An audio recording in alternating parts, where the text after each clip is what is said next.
Bueno, vamos a ponernos en la presencia del Señor, dando gracias a Dios y también invocando su Espíritu. Así que en actitud de oración les pido que nos acompañen en el nombre del Padre, del Hijo, del Espíritu Santo.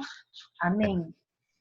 Te damos gracias, Señor, porque te manifiestas de tantas formas en medio de nosotros.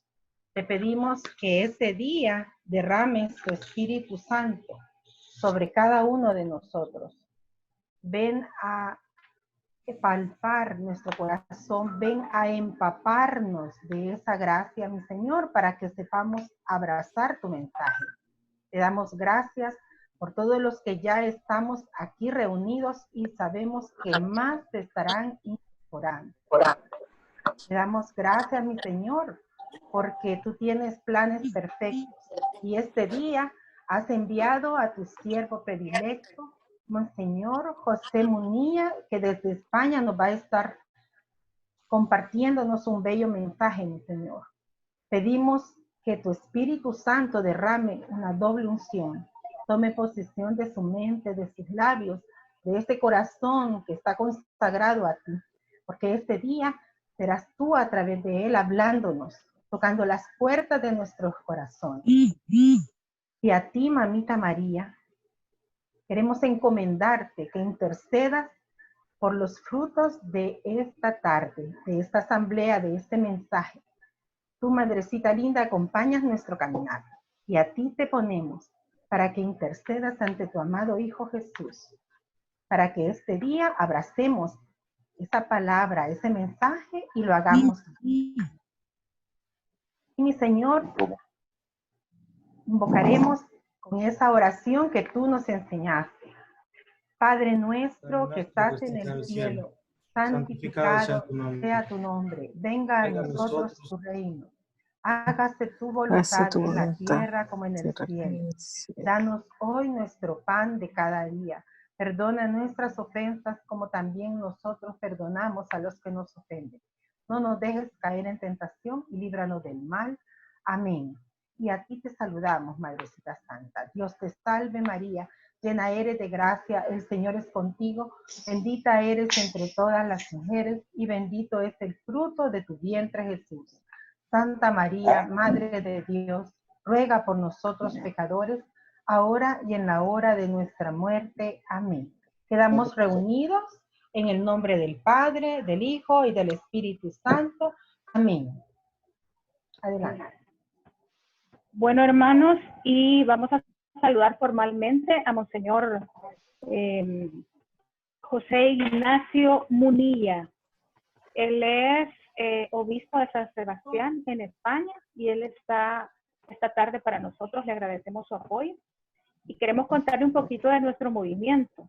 Es un movimiento, Matrimonios en Victoria, es un movimiento parroquial laico. Nació en Guatemala en febrero de 1993. Está presente en varios países, aquí en El Salvador, en Costa Rica, Panamá, México y en Estados Unidos, específicamente en Miami y por supuesto en Guatemala. En El Salvador iniciamos en octubre de 1995 en la parroquia Corazón de María. Este año estamos ya cumpliendo 25 años de haber iniciado y hemos ido creciendo. Ya somos 5 comunidades de matrimonios en Victoria, en diferentes parroquias en todo el país para el crecimiento de parejas. Y las comunidades hermanas de hombres en Victoria y mujeres en Victoria, a quienes este día nos ha tocado coordinar la asamblea, que es donde se acogen personas solteras, viudas, divorciados, casados, pero que de manera individual buscan tener su vivencia de fe. Y a ustedes, queridos hermanos, les presentamos esta tarde a Monseñor José Ignacio Munilla. Podemos saber un poco más de él en su página oficial, es www.enticonfio.org.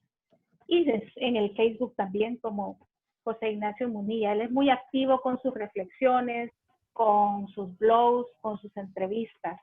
Así que pues damos inicio entonces esta tarde a esta asamblea y los micrófonos son suyos, Monseñor. Muchas gracias. Bueno, pues muchísimas gracias a vosotros por la invitación. Conocí al movimiento de Matrimonios en Victoria pues el verano pasado en una visita que pude hacer a Costa Rica, y allí pues conocí vuestro carisma y fue para mí también pues una introducción, ¿no?, en tantas cosas hermosas que el Espíritu Santo suscita en nuestra iglesia.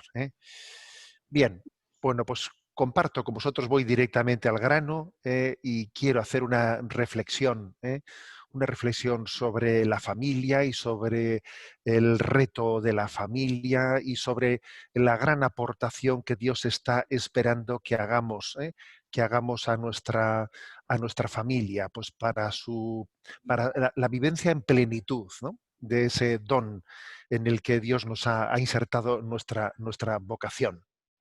Voy a dividir mi exposición en tres partes. La primera es un poco en cuanto a observación de la situación. Un poco dentro de esa trilogía de ver, juzgar, actuar. La primera parte quiero hacer una descripción de cómo están las cosas, cómo están las cosas.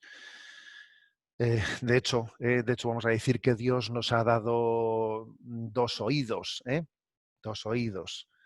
Alguien dijo que si tenemos dos oídos, y una boca, igual es para que aprendamos a escuchar más, antes de hablar. Tenemos dos oídos y quizás esos dos oídos que tenemos quieren reflejar que el discernimiento cristiano eh, consiste en poner uno de nuestros oídos en el corazón de Cristo y el otro de nuestros oídos ponerlo en este mundo para escuchar también los lamentos, los sufrimientos, ¿no?, de este mundo, y al mismo tiempo escuchar el latido del corazón de Cristo, reclinar nuestra cabeza en el costado de Cristo y al mismo tiempo estar atento a los signos de los tiempos, a lo que acontece en nuestra sociedad, ¿no? Tener bien afinados los dos oídos para escuchar el querer de Dios y para ver también cómo este mundo pues está suplicando, ¿no? Está suplicando ayuda, misericordia, ¿eh?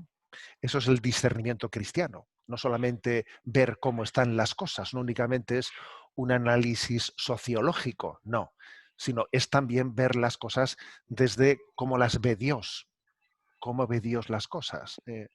Por eso os decía que esos dos oídos, uno puesto en el corazón de Cristo y otro puesto en la realidad, pues es la clave del discernimiento. Bien, esa será la primera parte de mi exposición. La segunda será un breve resumen de cuál es, según el magisterio de la Iglesia, el plan de Dios para la familia. Y en tercer lugar, pues tal y como están las cosas, mm, tal y como vamos, ¿no?, en esta cultura actual secularizada, ¿qué priorizamos? ¿Por dónde tenemos que ir? ¿Cuál es la gran aportación, ¿no?, que podríamos hacer a nuestra familia? Bueno, voy a la primera parte. ¿Cómo están las cosas? Hay que decir una cosa, ya que es que a pesar de la fuerte crisis existente, la familia sigue siendo la institución más valorada en todas las culturas y en todos los lugares del mundo. En cualquier lugar en el que se hiciese ahora mismo una encuesta y se dijese cuál es, ¿no?, en su vida lo que usted más valora, sin duda alguna, la familia sería, pues, digamos, la realidad, la institución, no sé cómo hay que llamarla, más valorada en todas las culturas. Y eso, bueno, pues eso es algo muy positivo, obviamente, ¿no?, en cuanto a la valoración de partida.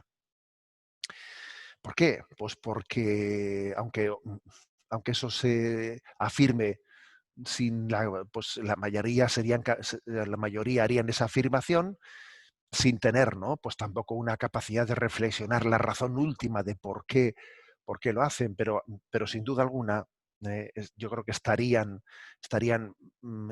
con una inmensa mayoría de acuerdo de que es el lugar en el que se hace experiencia de que lo más importante en esta vida es el ser más que el tener. Es el lugar en el que nos valoramos por lo que somos, no por lo que tenemos. Y eso es lo que funda nuestra autoestima, ¿no? Bueno, por eso hay que decir que por una parte tenemos, ¿no?, también puntos positivos, ¿no? Y esto es un punto positivo, muy positivo, ¿eh? Pero no seamos ingenuos, ¿eh?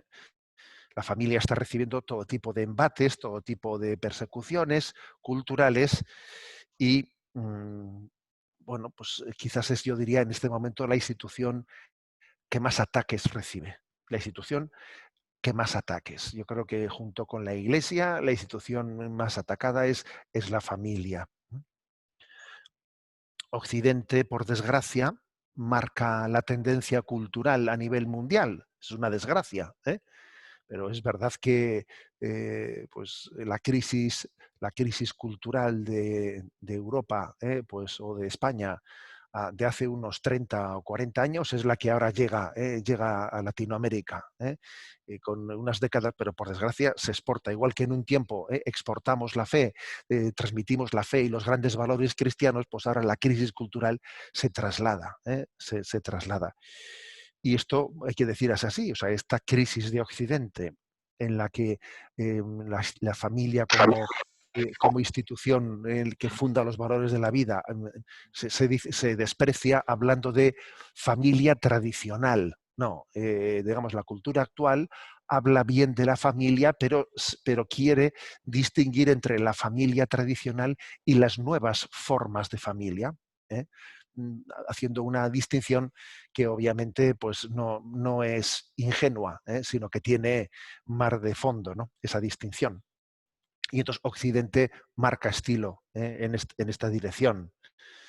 A veces cuando he estado en África visitando a nuestros misioneros, ¿no? Y he visitado lugares de Etiopía y lugares que te impresiona, ¿no? Ver aquellas tribus de aquellos lugares que se reúnen en torno a los ancianos de la tribu debajo de un árbol en aquellas culturas, te impresiona aquello, ¿no? Y piensas, ¿qué envidia África de Occidente? ¿Qué errores cometemos, ¿no? Viendo a Occidente como el dorado, ¿no? Como el lugar codiciado al que todo el mundo desea acceder, poder llegar para poder tener prosperidad, etcétera, ¿no? Creo que es un drama. Es un drama en que en muchos lugares se aspire, se sueñe, pues con llegar a Europa, a Estados Unidos, ¿no? A Canadá, pensando que en esos lugares es donde el hombre vive la plenitud de la felicidad que se puede alcanzar. Y un gran error, un gran error. Ahora mismo, pues eso publicó un estudio que a mí me ha conmovido, ¿no? Después de esta situación de medio confinamiento, de pandemia, etcétera, en Estados Unidos se ha llegado a cuantificar que el 25% de los jóvenes entre 18 y 24 años, fijaros bien, entre 18 y 24 años, el 25% de los jóvenes de Estados Unidos ha pensado seriamente en suicidarse este último mes. Parece que es un dato tremendo, tremendo. Lo han valorado, lo han estado valorando en el último mes si suicidarse o no. En Estados Unidos, en ese lugar que muchos, al que miran como si fuese su salvación, al que miran, es una realidad terrible, ¿no? Terrible. Esa encuesta realizada por una universidad estadounidense creo que es digna de ser reflexionada, ¿no? Bueno, ¿cuál es el modelo occidental? El modelo occidental remarca sobre todo el individualismo. El individualismo. Es verdad que no se atreve a cuestionar frontalmente la familia.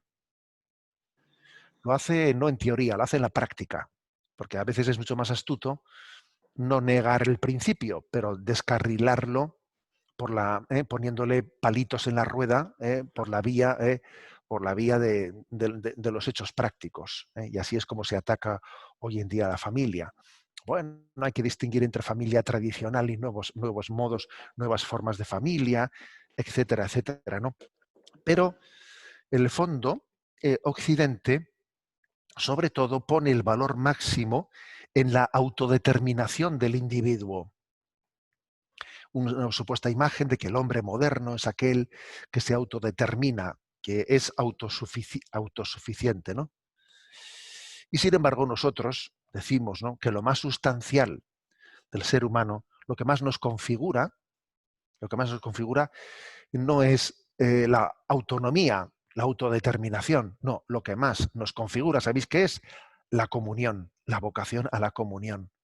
O sea, hemos sido creados a imagen y semejanza de un Dios que no es solitario, que es Trinidad. Y entonces en esa imagen y semejanza de Dios, en esa especie de ADN que Dios ha grabado en nuestra alma, ese ADN espiritual, está grabado nuestra vocación a la comunión. Dicho de otra manera, el nosotros precede al yo. ¿Eh? Quizás Occidente dice yo. ¿Eh? Y la tradición cristiana, el humanismo cristiano dice nosotros. ¿Eh? Curioso. ¿Eh? Yo les hablo desde San Sebastián, desde un lugar, ¿no? También, pues, que en nuestra tradición hemos sido profundamente cristianos y ahora vivimos, pues, una crisis de secularización increíble, ¿no? Se ha dado una vuelta, ¿no? En pocas décadas a esos valores cristianos, desde este materialismo y desde estas ideologías, una vuelta increíble, ¿no? Y fijaros en el idioma, porque el lugar en el que estoy yo hay un idioma vasco, es un idioma vasco muy antiguo, que es anterior a, a las raíces latinas, y curiosamente en este idioma vasco, incluso, fijaros bien, cuando uno va a hablar de su padre, no puede decirlo en singular, mi padre, dice nuestro padre. O sea, no es mi, es nuestro. O sea, se subraya el sentido comunitario de todos los hermanos, de toda la familia, ¿no? El nosotros precede al yo. ¿No? Acordaros de ese pasaje del Génesis, ¿no? En el que se dice, hagamos al hombre a nuestra imagen y semejanza, ¿no? Parece que están hablando las tres personas de la Santísima Trinidad. Hagamos, no dice voy a hacer al hombre a mi imagen y semejanza, no, lo dice en primera persona del plural. Hagamos al hombre a nuestra imagen y semejanza, ¿no? O sea que por lo tanto está inscrito en el corazón del hombre esa vocación a la comunión entre nosotros, como viven en comunión el Padre, el Hijo y el Espíritu Santo. No solo eso, no solo el hombre y la mujer son imagen y semejanza de Dios, sino que también el vínculo familiar también es imagen y semejanza de Dios. ¿Eh? Cuando se habla del vínculo matrimonial, del vínculo, ¿no?, familiar, hay que decir que se trata de una alianza habitada por el Espíritu Santo. A ver, insisto y subrayo esto, ¿no? No se trata de que un esposo es imagen y semejanza de Dios. La esposa es imagen y semejanza de Dios. Entonces los dos se casan. No es así.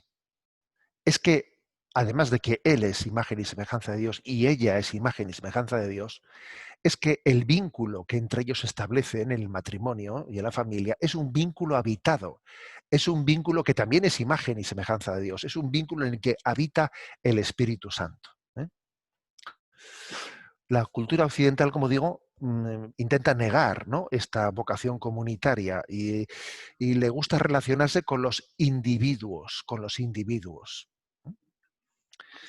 No le gusta tener, ¿no? Pues eso, cuando vamos a votar en las urnas, no hay un voto familiar, no, es un voto, del individuo. Y además también hay que decir que la cultura occidental prefiere tener al individuo como interlocutor y no a la familia por otros motivos. Primero por el consumismo, porque consumen mucho más, los individuos que no están vinculados en una familia que una familia. ¿Eh? La familia, por definición, es austera. Cuatro individuos viviendo independientemente consumen muchísimo más que una familia de cuatro miembros. Eso no cabe la menor duda. No sé si hay en El Salvador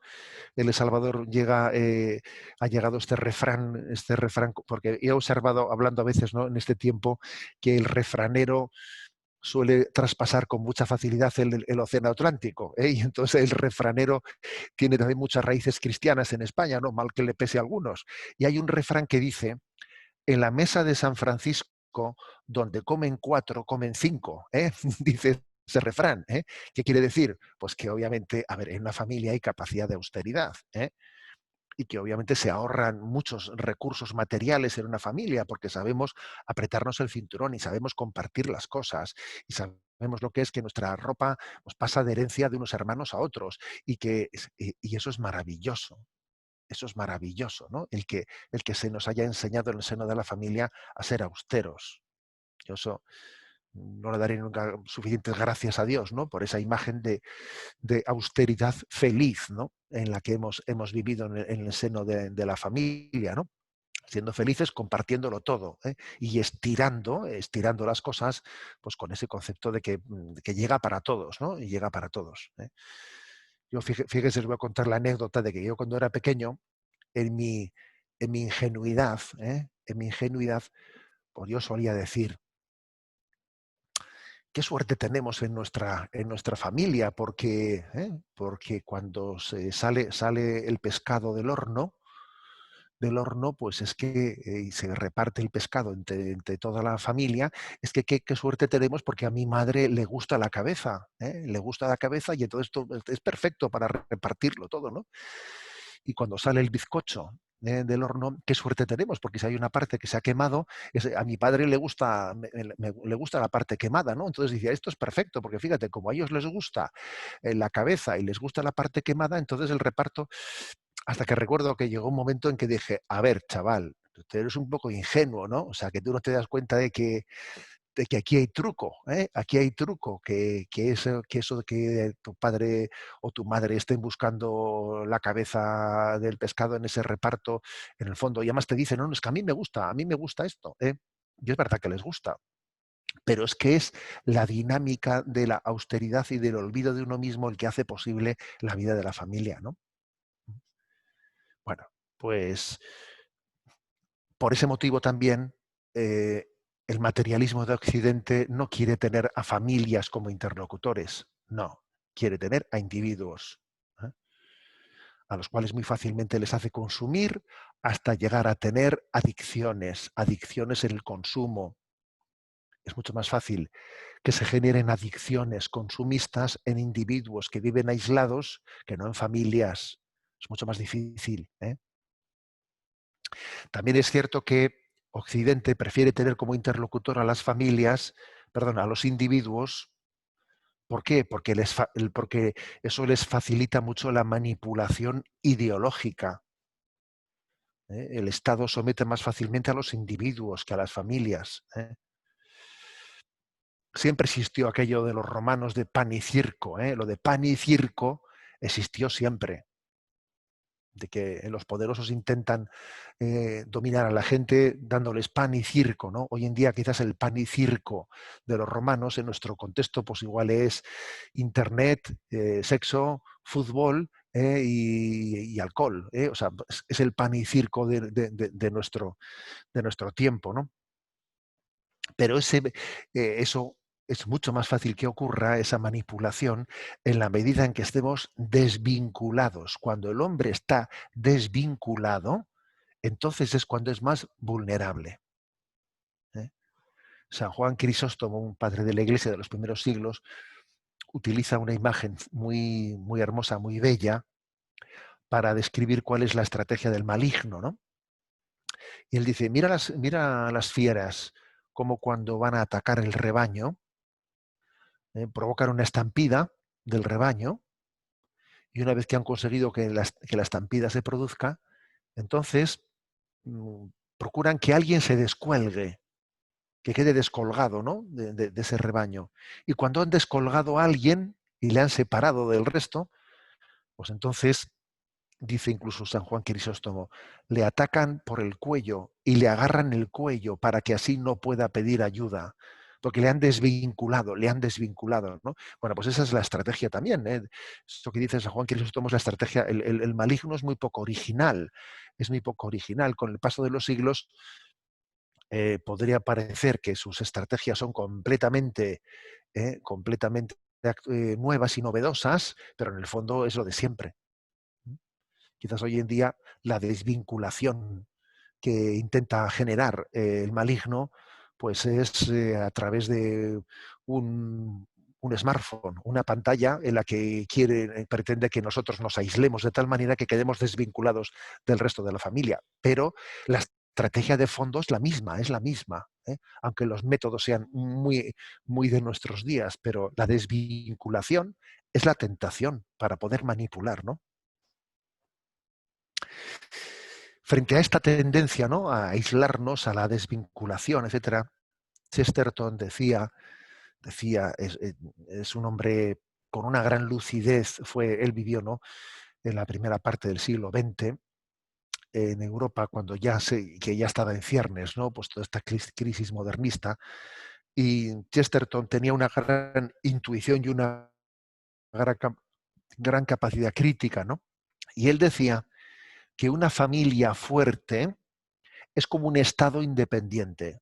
Si la familia es fuerte, si la familia está unida, eso es como un Estado independiente, que tiene unas fronteras y uno dice, cuidado, oiga, este es mi terreno, cuidado con que aquí para entrar aquí hay que pedir permiso, ¿no? Una familia fuerte es como un Estado independiente, en el que se guarda la comunión de la familia sin permitir intromisiones,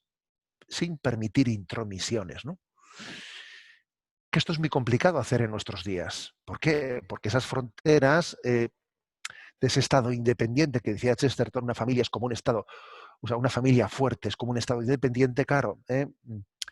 Si Chesterton hubiese vivido en nuestros días, diría, sí, pero es que estas fronteras son fácilmente traspasables por todos los dispositivos electrónicos, por todas las... Claro, claro. O sea, es decir, es verdad que cuidar de que la familia tenga su señorío y uno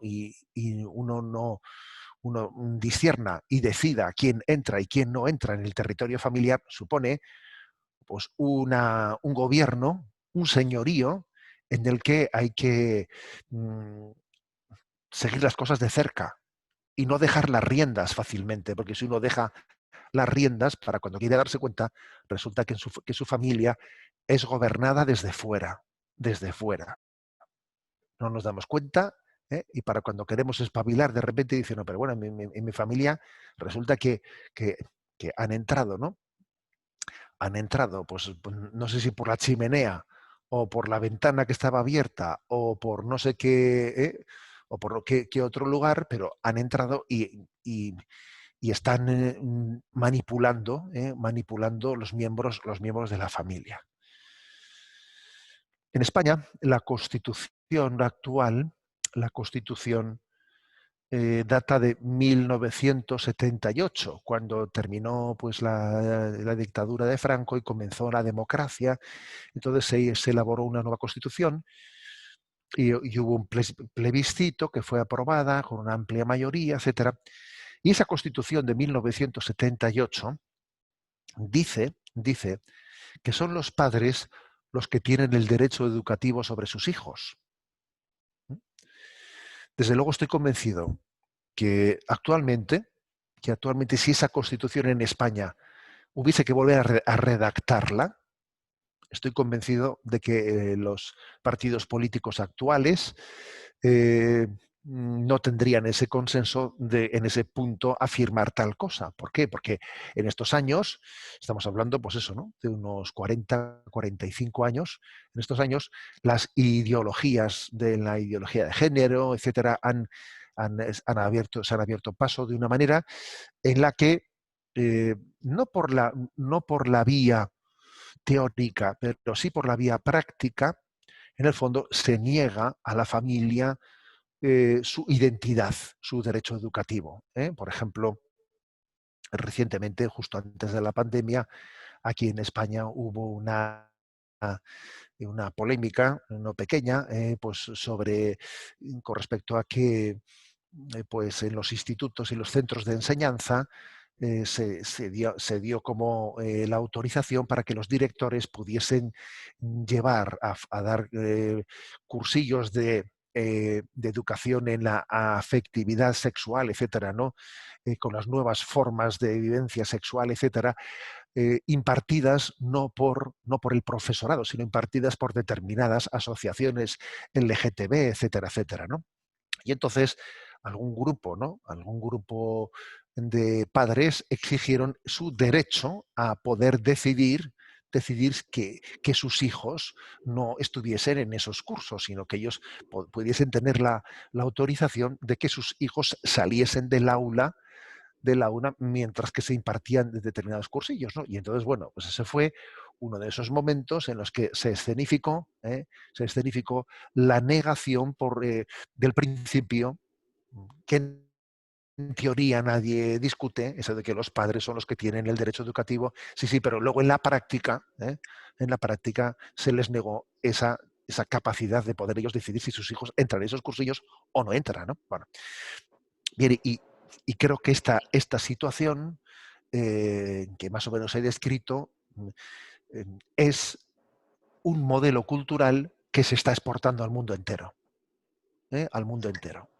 O sea, en este momento, lo que en un tiempo fue, ¿no? Había una diferencia entre el marxismo y el capitalismo, ¿no? Había como dos modelos que enfrentados, que como sabemos, pues el muro de Berlín allá por el año 89 cayó y parecía pues que las ideologías habían caído, pero ha habido una especie de fusión, ¿eh? Una metástasis en la que Gracias. aquel marxismo Es que y yo no sé aquel por qué no tienes que capitalismo estar. se han fundido y se han encontrado en una nueva ideología. En una nueva ideología en la que, como digo, pues creo que se confluye básicamente pues en estos, ¿no? En estos conceptos. Bien.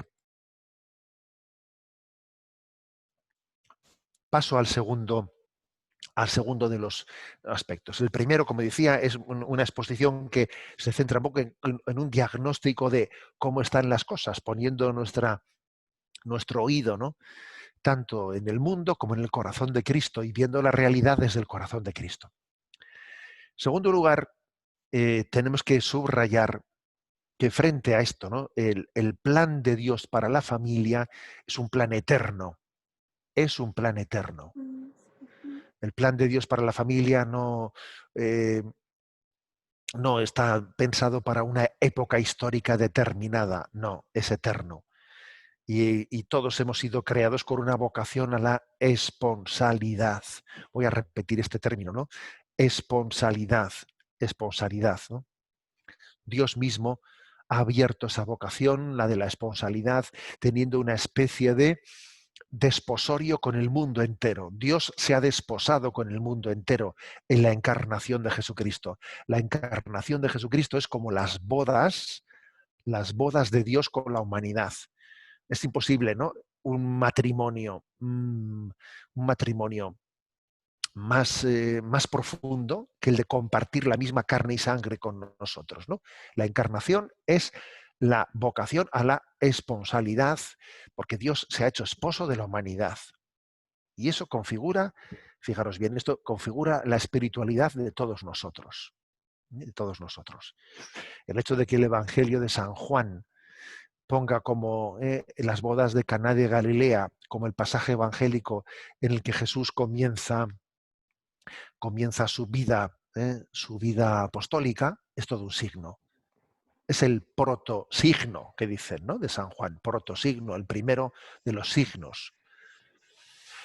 ¿Por qué? Pues porque además, si os fijáis, hay un detalle muy, muy curioso, y es que estaban invitados a la boda Jesús, su madre y sus discípulos. Y San José obviamente ya habría fallecido para entonces, porque si no, también estaría San José allí. Es impensable que una mujer fuese a una boda invitada sin su esposo, ¿no? Bueno, o sea, que San José habría fallecido y estaba ya en la vida. ¿Eh? O sea, Jesús es invitado, pero fijaros que el Evangelio de San Juan no gasta ni un solo versículo en decir quiénes se casaban allí. Oye, ¿quiénes se casaban, no? Un poquito de pues satisfacer un poco la curiosidad de los lectores del Evangelio, ¿no? Nada, ni un versículo, ¿eh? ¿Por qué? Pues porque se quiere poner la atención en otra cosa. Se quiere poner la atención en que es Jesús el esposo. Es Jesús el esposo y, y se quiere desposar con la humanidad, esa humanidad a la que agota, se le agota el vino, se le agota el amor y sufre porque no es capaz de amar con perseverancia. Y el sufrimiento que tiene este mundo es por no ser capaz de amar como Cristo ama, con un amor de perseverancia, no con un amor de entrega plena. Por eso fijaros, decir que el Evangelio de San Juan centra perfectamente, ¿no? Centra las cosas en la vocación a la esponsalidad. ¿Qué sería de nosotros sin esta vocación a la esponsalidad? No seríamos felices, ninguno de nosotros, ni vosotros ni yo, porque yo también tengo una vocación a la esponsalidad, ¿eh? Claro que la tengo. Todos tenemos una vocación a la esponsalidad. En España se suele utilizar una expresión, no sé si entre vosotros también se utiliza, la, la expresión de decir una persona que no es feliz, que vive más bien amargada, se le dice, este es un solterón. Pero ojo, no solterón por el hecho de que no esté casado, ojo, ¿eh? No, porque hay solteros, personas no casadas, que viven la esponsalidad, vaya que si la viven, ¿eh? Y la viven intensamente. No, me refiero solterón en el sentido, que eso también puede, o sea, un sacerdote puede ser un solterón. Una persona casada también puede ser un solterón, en el sentido de que vive sin vivir su esponsalidad, vive aisladamente, ¿no? Vive para sí mismo y solo por sí mismo y para sí mismo. Y en la práctica es un solterón, por mucho que esté casado, por mucho que sea un sacerdote, por mucho que sea soltero. La palabra solterón en ese sentido es como una denuncia de no vivir el don de la esponsalidad, sea en la vocación que sea, porque todos tenemos esa llamada a la esponsalidad, ¿no? ¿Qué sería de nosotros, no? Sin esa vocación. ¿En qué consiste la esponsalidad? En entender que nuestro corazón tiene dueño. Mi corazón tiene dueño. Mi corazón es de alguien. Mi corazón es de Dios. Sea a través de mi vocación consagrada, sea a través del sacramento del matrimonio. Mi corazón es de Dios, quizás pues en la vida como soltero a través de mi consagración bautismal. Mi corazón tiene dueño. O sea, la esponsalidad es, por lo tanto, es el descubrimiento de que nuestros afectos están llamados a ponerse, a estar en donde Dios en donde Dios ha puesto la esponsalidad de nuestro corazón, según nuestros estados de vida, en nuestros estados de vida. Claro, como por ejemplo, ¿no? Pensar que el celibato, por ejemplo, ¿no? El celibato sacerdotal, ¿sí? Que el celibato sacerdotal consiste meramente en un no casarse, en un renunciar a algo y no entenderlo como un don de esponsalidad con Jesucristo de una manera muy, muy peculiar y muy directa con él, por ejemplo, pues es algo Pero no se ve él, solo mortal, se... mortal de Ajá. necesidad, ¿no? Por lo tanto, el plan de Dios continúa por siempre. El plan de Dios es la esponsalidad de nuestro corazón. El plan de Dios es que seamos fecundos. Dios ha querido darnos el don de la fecundidad.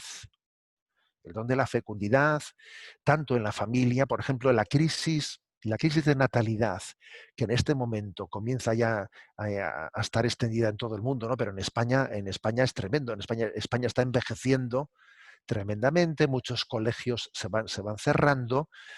En este momento la tasa de natalidad de España es de 1,2 cuando resulta que tiene que ser de 2,1 para que el reemplazo de la población sea posible, es de 1,2 y eso gracias a los inmigrantes, porque si no fuese por los inmigrantes, la tasa de natalidad en España sería de 0,7. O sea, es decir, es una auténtica catástrofe de crisis de natalidad la que vive Occidente, ¿no? Y en concreto España, desde donde yo os hablo, ¿no? ¿Por qué acontece esto? Pues porque no hemos descubierto la vocación de Dios a la esponsalidad y a la fecundidad. Dios nos ha llamado a ser fecundos. Dios nos ha llamado a dar vida, Señor y dador de vida, le confesamos en el credo, Señor y dador de vida, ¿no? Cuando una cultura pierde la esperanza, deja de ser fecunda, deja de ser fecunda. Deja de ser fecunda, claro, obviamente me estoy refiriendo a la procreación, pero no únicamente a la procreación, me refiero a que no surjan iniciativas sociales, no surjan, o sea, no se, no se arriesga uno con iniciativas sociales, no se, de alguna manera se cierra en sí mismo, se siente seguro porque existe un Estado sobreprotector, un Estado que garantiza una sociedad del bienestar, que me lo dé todo el Estado y yo pues no me arriesgo, no lucho por un mundo mejor, no pongo en marcha iniciativas, pierdo la fecundidad, pero no solo la fecundidad de no tener hijos, sino no tener hijos ni iniciativas sociales, ni una especie de valentía para poner en marcha iniciativas por la transformación del mundo, ¿no? Bueno, ese es, por tanto, el plan de Dios es este. El plan de Dios es la esponsalidad, el plan de Dios es darnos su gracia para que seamos fecundos, es participar de la gracia de Dios, de la gracia de la fecundidad, ¿no? Y de esa manera, fijaros, de esa manera, a través de la familia, que podamos tener el gran don de transmitir la fe, porque la familia es el lugar natural de la transmisión de lo sobrenatural. En la familia se transmite naturalmente lo sobrenatural. No sé si conocéis una expresión del Santo Padre, el Papa Francisco, que a mí cuando la vi me enamoró, ¿no? Y decía, la fe se transmite con la leche materna. Y decía, ¿no? Y la verdad es así, la fe se transmite con la leche materna, ¿eh? O sea, casi, claro que es así, la familia es el lugar en el que se transmite naturalmente el don sobrenatural, del conocimiento de Dios. ¿Eh? Bueno, el plan de Dios por la familia es un plan eterno, eterno. Y la crisis cultural que estamos viviendo, pues pasará. Cielo y tierra pasarán, pero mis palabras no pasarán. Este designio de Dios es eterno. Tercer punto, ¿eh? ¿Por dónde tenemos que ir y apostar, ¿no? Teniendo en cuenta pues, que así están las cosas y que el plan de Dios es este, ¿no? Bueno, pues yo creo que tenemos que ser muy conscientes de que tenemos que educar en la conciencia de que cada uno de nosotros, todos y cada uno de nosotros tenemos una vocación. En nuestra vida hay una vocación, una llamada de Dios. Lo importante es que todos crezcamos en la conciencia de que hay que discernir la vocación de Dios. Todos tenemos una vocación. Dios no nos ha lanzado la existencia y luego ha dicho, ahí te quedas solo, tú verás. No, no, Dios nos ha creado con un proyecto, con un designio, con un designio. Luego yo estoy llamado a descubrir el designio de Dios, a descubrirlo. Nosotros no somos inventores, ¿eh? Del designio de Dios, sino descubridores. ¿Eh? Todos sabemos que es muy distinto la palabra inventor o descubridor. Es muy distinto, ¿no? Por ejemplo, pues, William Harvey descubrió la circulación de la sangre en el siglo XVII. La descubrió, porque antes ya estaba la circulación de la sangre, ¿sabes? O sea, es que descubrir es sacarle a la luz lo que estaba ahí no se conocía, pero ya estaba. Y inventar es, bueno, pues es que comience algo que antes no existía, ¿no? Nosotros somos descubridores, no somos inventores. Entonces tenemos que preguntarle a Dios, Señor, ¿qué has pensado para nosotros? ¿Cuál es tu designio? ¿Cuál es tu designio?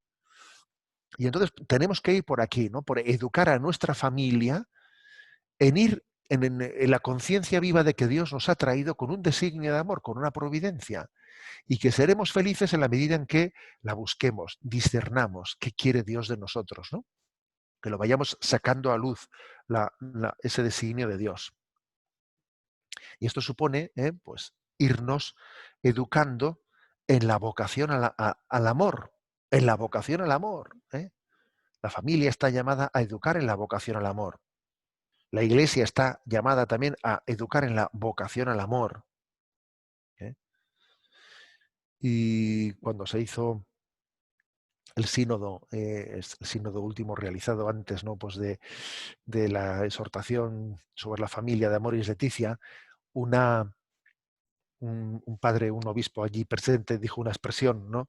Dijo que teniendo en cuenta de cómo estamos, con qué debilidad llegamos al matrimonio, ¿no? con qué preparación totalmente insuficiente, con qué inmadurez se llega, ¿no? Pues a recibir el sacramento del matrimonio o no recibirlo, sencillamente a rejuntándose, etcétera, etcétera, ¿no? Decía que el milagro es que no haya más divorcios, decía, es que el milagro es que no haya más divorcios, porque es que hay que reconocer que el grado de inmadurez es muy grande. Y por lo tanto creo que estamos llamados a una educación en el amor, a una educación en el amor, a una educación afectivo-sexual. O sea, uno de los grandes, de las grandes necesidades que tiene este mundo, esta sociedad, es que nos enseñen a amar, que nos enseñen a amar. Es la Iglesia la que tiene la tarea, la que tiene la encomienda, el quehacer de enseñar a los jóvenes, a los adolescentes, qué es la sexualidad y qué es la afectividad. No, pues la verdad es que esa tarea no es específica de la Iglesia. La tarea específica de la Iglesia es más bien la educación en la fe. Ahora bien, aunque eso sea así, la Iglesia también tendrá que hacer ese esfuerzo, ¿no? En conexión muy estrecha con las familias. ¿Por qué? Porque la Iglesia muchas veces tiene que actuar subsidiariamente en la medida en que en las sociedades, los estados, las administraciones públicas han olvidado grandes necesidades de la población. Entonces, en la medida en que actualmente las administraciones no enseñan en los planes educativos a los jóvenes, no les enseñan a amar, no les enseñan el concepto de la afectividad integrada, una antropología, ¿no? Una antropología en la que se explique cómo la afectividad y la sexualidad están integradas en la vocación al amor y a la donación de la vida, etcétera, etcétera, etcétera, en la medida en que las administraciones públicas no son capaces de transmitir ese ABC, que es un ABC, ABC de la antropología humana, tendremos que ser nosotros los que subsidiariamente lo hagamos, ¿no? La Iglesia en la historia de la humanidad, con mucha frecuencia ha llevado a cabo acciones, no porque le correspondiesen a ella, en primer lugar, ¿no? O como más específico, sino porque subsidiariamente lo hacía porque los estados no lo hacían. ¿Por qué la Iglesia, por ejemplo, aquí en España, pues puso en marcha hospitales o las primeras universidades o incluso construyó puentes, pues porque los estados estaban únicamente ocupados en sus guerras, en sus batallas y subsidiariamente la Iglesia hizo tareas que la sociedad debiera de haber hecho. Bueno, pues creo que ahora mismo, en este momento, una tarea para nosotros clave, subsidiaria, ¿no? Ante la inacción de la sociedad es la educación en el amor humano. La educación en el amor humano, sabiendo también que el amor divino es escuela del amor humano, pero es que es clave. Clave enseñar a amar, ¿no? Enseñar a amar y transmitir la cultura del amor y de la vida, ¿no? Por ejemplo, fijaros, ¿no? Os pongo un detalle. Yo fui obispo, antes de ser obispo de San Sebastián, fui obispo de otra diócesis, Palencia, ¿no? Y recuerdo que siendo obispo allí, pues el gobierno autónomo de aquella región, pues aprobó una ley de mediación familiar. Y yo, pues encantado, dije, hombre, menos mal que no, que las administraciones públicas, pues, se les ha ocurrido tener esta iniciativa, ¿no? De ayuda a las familias, de mediación familiar. Y no fue mi sorpresa, mi estupor, cuando cogí y leí el proemio, ¿no? De esa ley, ver que esa ley se refería exclusivamente para ayudar a los matrimonios a separarse y a divorciarse de buen rollo, como se dice, ¿no? O sea, a separarse no de una manera conflictiva, sino amistosa, ¿no? Pero la ley no era en absoluto para volver a encontrarse, para rehacer y poder sanar las heridas que hacían que dificultaban la convivencia. No, era únicamente por eso. Y recuerdo haber pedido una cita, ¿no? Al político, al consejero, ¿no? Que había promulgado esa ley, y cuando le pedí una explicación de cómo era posible, ¿no? Que esa ley no de mediación familiar, porque yo por el término mediación entiendo hay que mediar para arreglarse, no hay que mediar para romper. ¿Eh? Bueno, pues mi sorpresa fue ver que él me miraba, pues diciendo, bueno, pero esto paso ya están ustedes, ¿no? para eso ya están ustedes, o sea, pero es que, o sea, es decir, es que al final es la iglesia la que intenta sanar las heridas. Es la iglesia la que está llamada a vivir en estrecha unión con la familia, sabiendo que las heridas pueden ser sanadas en la medida en que se compartan, ¿no? Aprender a amar y aprender a sanar las heridas en la medida en que nos dejemos acompañar, ¿no? O sea, que nuestras heridas sean compartidas y de esa manera puedan ser, ¿no? Puedan ser sanadas. Bueno, pues este es el que yo creo que es, ¿no? La clave, ¿no? La clave de este momento. Deciros verdaderamente que, que nosotros mismos, ¿no? Ahora estoy hablando pues como obispo, como parte de los que hemos sido llamados a la vocación consagrada. No os podéis ni imaginar hasta qué punto para nosotros el haber conocido a familias con deseo de santidad nos ha hecho un bien inmenso en nuestra vida.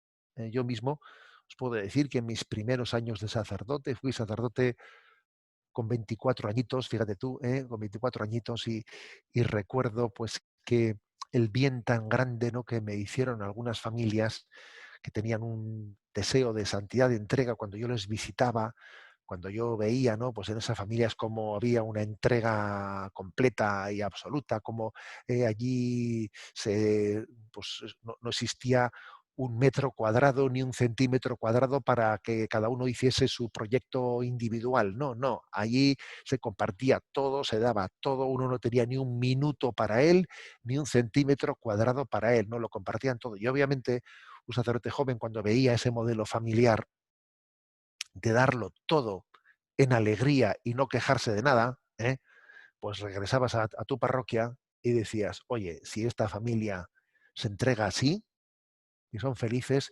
yo no voy a hacer un proyecto de vida en el que esté buscando mis ámbitos de reservarme la entrega, ¿no? Yo no voy a decir, no, no, el despacho parroquial es de 8 a 9, ahora no me moleste. No, ¿cómo voy a decir eso? ¿Cómo voy a...?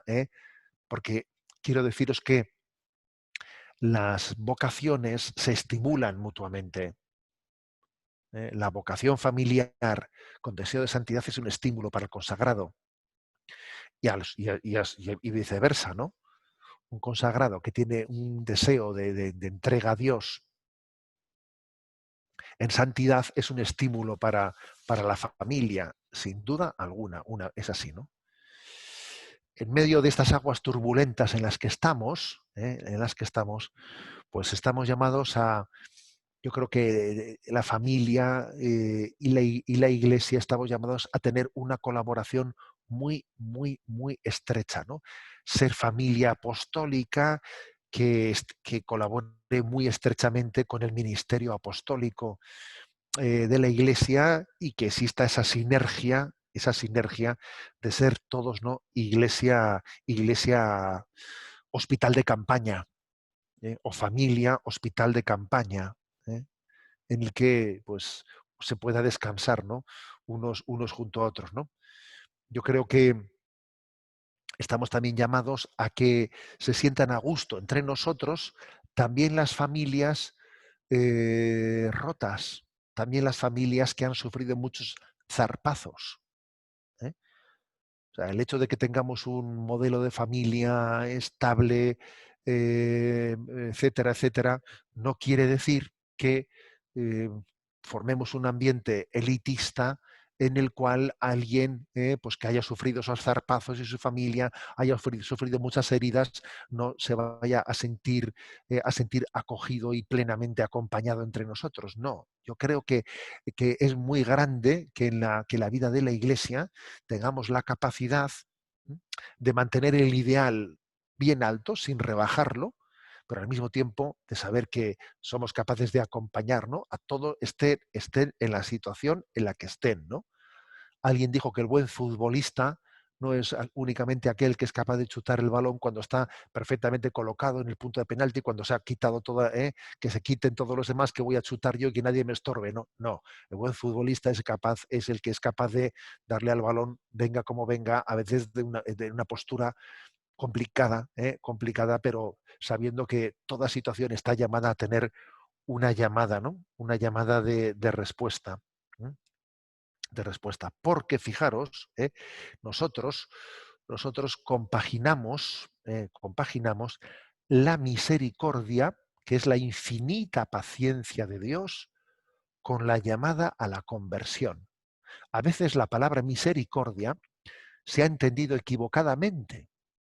Se ha entendido como que es rebajar el ideal. No, misericordia no es rebajar el ideal, sino que es tener porque eso sería contaminar de relativismo la palabra misericordia. Misericordia no es rebajar el ideal, ¿no? Sino misericordia es tener la capacidad, ¿no?, de acompañar hasta que el don de Cristo se viva en plenitud, ¿eh?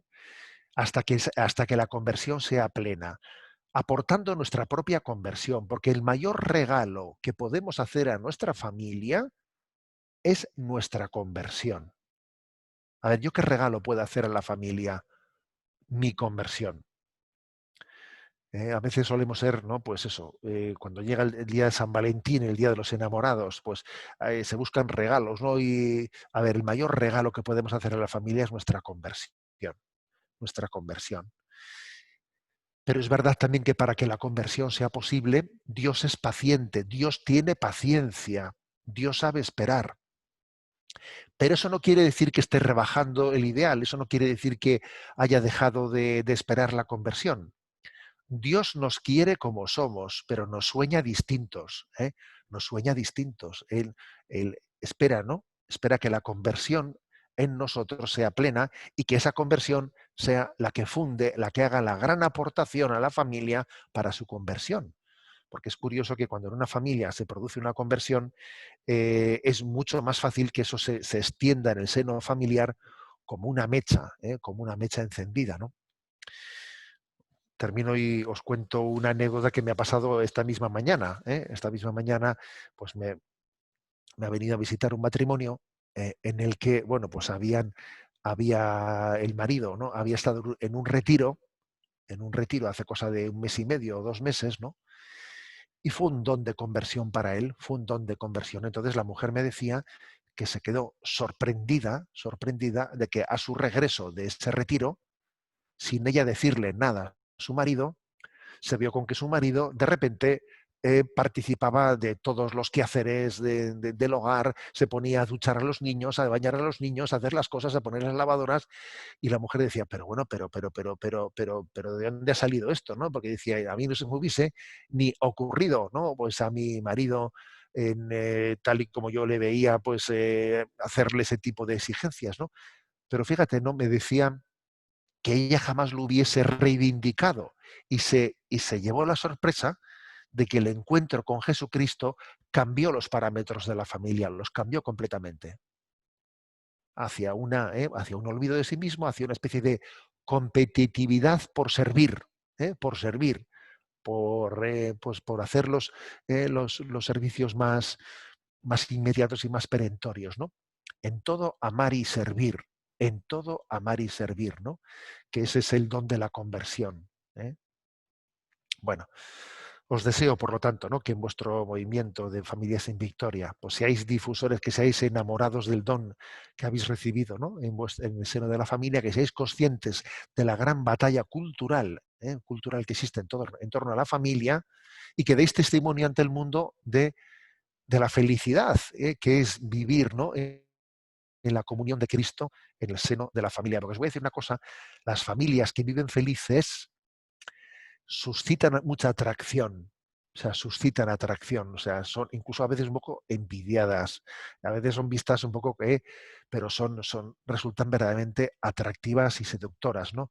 Para un mundo que se caracteriza por la desvinculación. Luego, mucho ánimo en vuestro camino. ¿Eh? Y lo dejo ahí si queréis hacer algún tipo de pregunta o de aportación.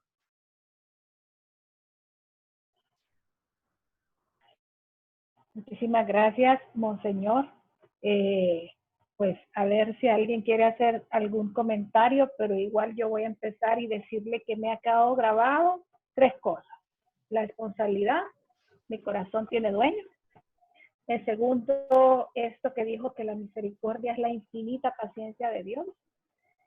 Y que Dios nos quiere como somos, pero nos sueña diferente. Me quedo con esas 3 frases ya como material para oración posterior. Muchísimas gracias. ¿Alguien tiene algún comentario? ¿Alguna pregunta para Monseñor? Bueno, de manera especial quisiera agradecer por ese mensaje que nos da para los hogares que dice que han recibido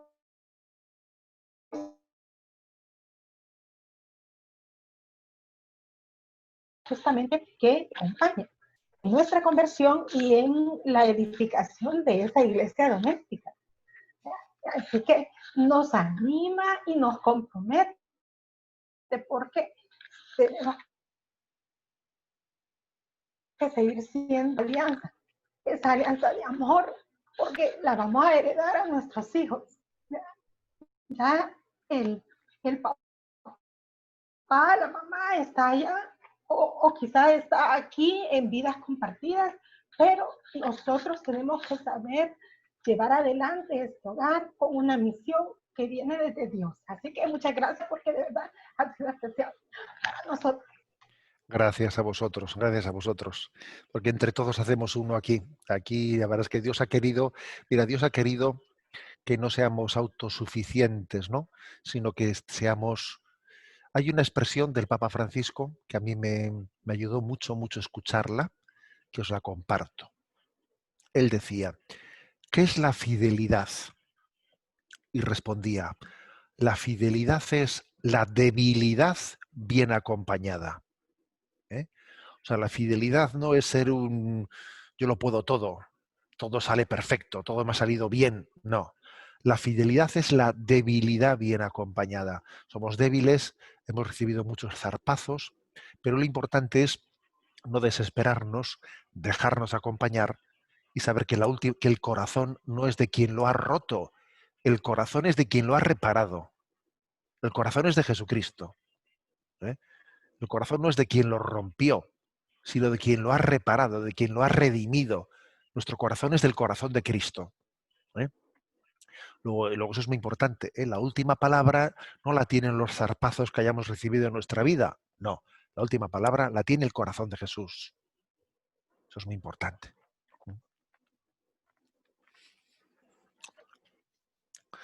Muy bien. Bueno, pues si os parece, aparte de que me encomiendo a vuestras oraciones, porque un obispo es un pedigüeño, ¿eh? Un obispo pide siempre oraciones y os agradezco. Bueno, pues mira, Dios hoy en este día me ha cruzado con vosotros y pues me atrevo a deciros, pues encomendadme, ¿eh? Porque, bueno, pues porque nuestros lugares son diferentes, ¿no? Muy diferentes a los de vuestra tierra, pero es verdad que aquí tenemos una frialdad, ¿eh? Occidente tiene una frialdad, ¿eh? Que hace especialmente difícil la evangelización, ¿no? En lugares en los que el racionalismo, etcétera, nos ha hecho muy autosuficientes. Pedid, al Señor para que también la Iglesia aprenda a evangelizar en estos terrenos, y que nos dé, yo digo 2 cosas: vocaciones, conversiones, conversiones, vocaciones. Esas 2 cosas, conversiones y vocaciones, son las 2 cosas que yo cuando me pongo delante del Señor le digo: Señor, perdona que sea tan pesado, pero yo te pido conversiones y vocaciones, conversiones y vocaciones. Bueno, os doy la bendición, si os parece. Sí, Padre, eso le íbamos a pedir justamente. La bendición de Dios Todopoderoso, Padre, Hijo y Espíritu Santo, descienda sobre vosotros. Amén. Amén.